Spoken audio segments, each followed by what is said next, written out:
famous member of the physics department.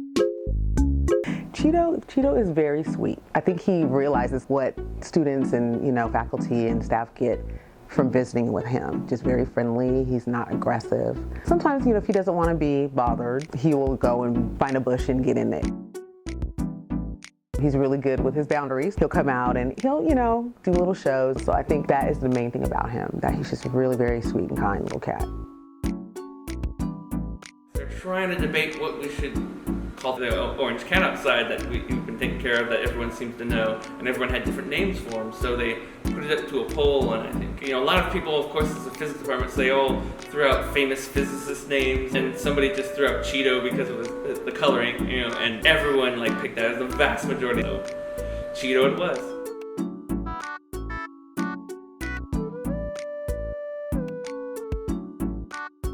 I don't think anyone anticipated Cheeto getting as famous as he is. We've had cats before and since. No one's ever kind of achieved the level of viral fame as Cheeto has. I knew that people knew of him, but I didn't realize the level of his fame. When I realized he was as famous as when he had the fat shaming incident. We kind of had an issue where he was putting on the pounds and it was getting a little unhealthy. So then they went and they made a poster and said, this is what you should be feeding the cat, some good information. Well, people really thought that he was being fat shamed. Some people were a little offended that they didn't know that they were overfeeding the cat. And so then he got a whole Twitter account. Then that's when we realized I realized he was famous. I was like, what? It kind of blew my mind a little bit about that, because just, the amount of response to that. Anyone could put something up, but that cat had a following.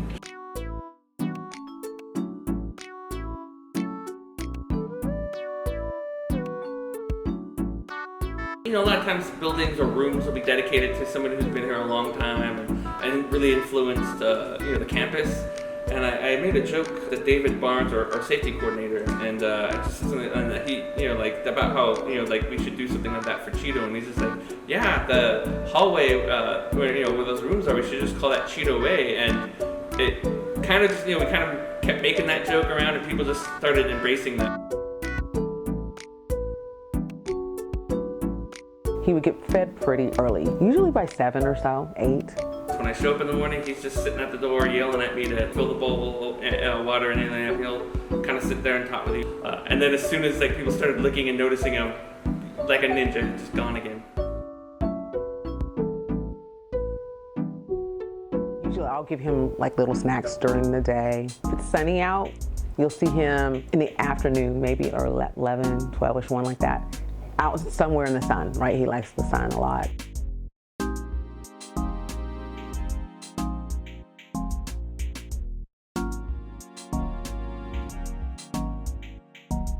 I think Cheeto provides different things to different members of our department. There are some members of our department that are very much animal lovers, very active in rescuing animals and making sure they're taken care of. And for them, I think it's kind of fulfilling that need. They're able to do that even at work by making sure that Cheeto's taken care of, goes to the vet, not being overfed. Others, I think, it's just a nice distraction. It's restful. I think, a lot of people are away from home. They can't go back very quickly or very often, and maybe having something, cats kind of familiar. I mean, what place doesn't have cats? And when the UC can feel kind of strange. A university is kind of a unique place, and sometimes I think maybe the familiarity of just playing with a cat, neighborhood cat, might be comforting to some people.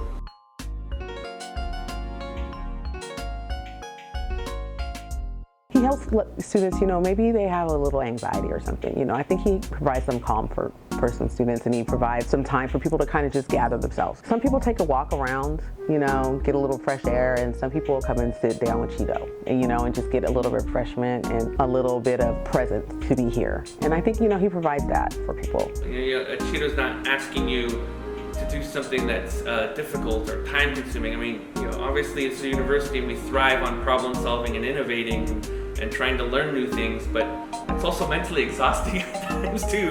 Cheeto's not going to ask you anything involving complex math or the nature of the universe, which can be a nice respite. You just go out and hang out with Cheeto for a little bit, take a moment to kind of check on him and watch him, do whatever it is he's doing at the time.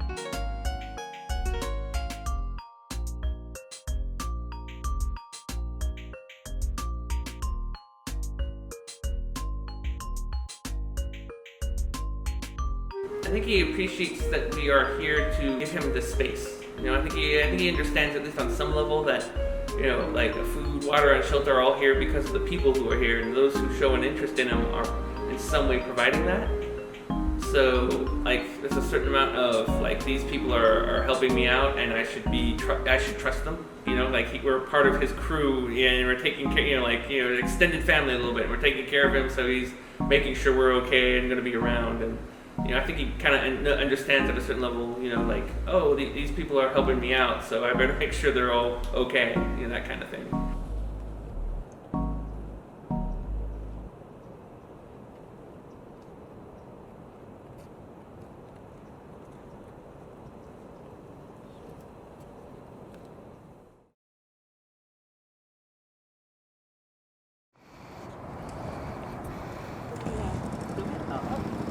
Yeah, thanks, dude.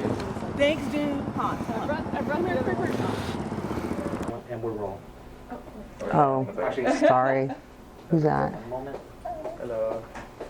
Who's that? Hi, Rena. They're doing a documentary on Cheeto. Loud on the others. Trust me, we always do like weird jokes or something like that. We have to kind of modify like this is not alcohol. Well, because now have like one of those wine holders that kind of holds it up. It's a center mass demo.